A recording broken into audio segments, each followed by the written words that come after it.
Long before 1624, when John Donne penned the famous line, "No man is an island," our sacred authors were convinced of the truth of that statement. They believed each of our lives inevitably affects the lives, for good or bad, of the people around us.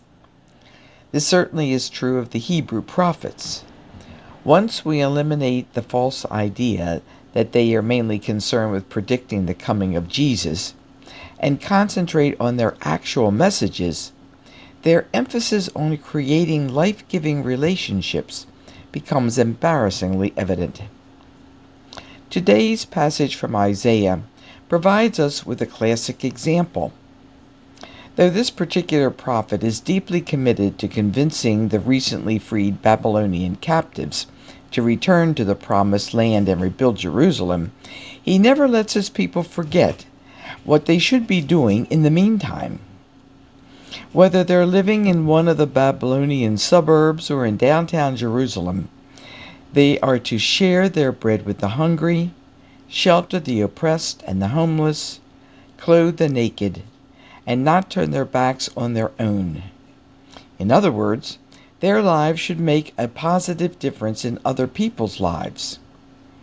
One of the most interesting facets of this prophet's theology is his belief that many of our personal problems would disappear if we were more concerned with helping others get rid of their problems.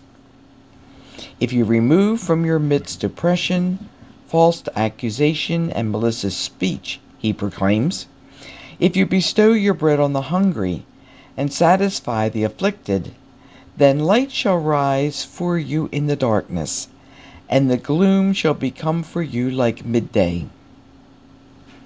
Today's gospel passages carry more of an impact when we remember that Matthew positions it at the beginning of Jesus' Sermons on the Mount, immediately after the Beatitudes. He's obviously concerned that his readers appreciate not only how the unique behavior which Jesus demands of them will change their lives, but will also change the lives of those who aren't his followers. You are the salt of the earth, a city set on a mountain, Jesus reminds his followers.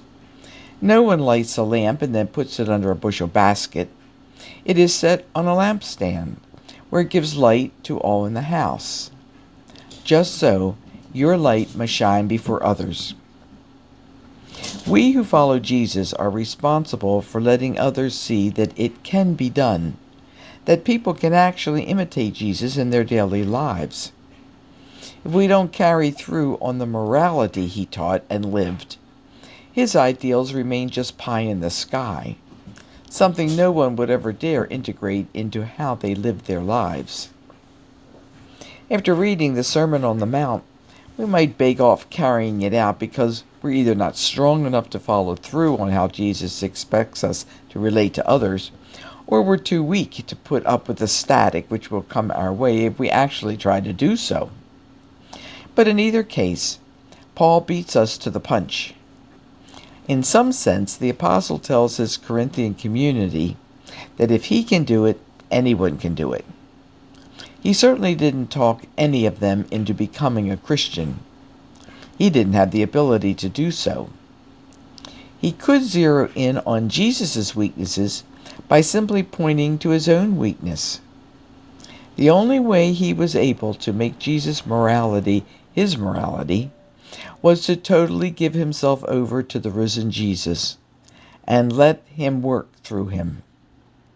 Perhaps one of the most important lines in Scripture is Paul's admission that living his faith doesn't depend on his own power, but on the power of God working through him.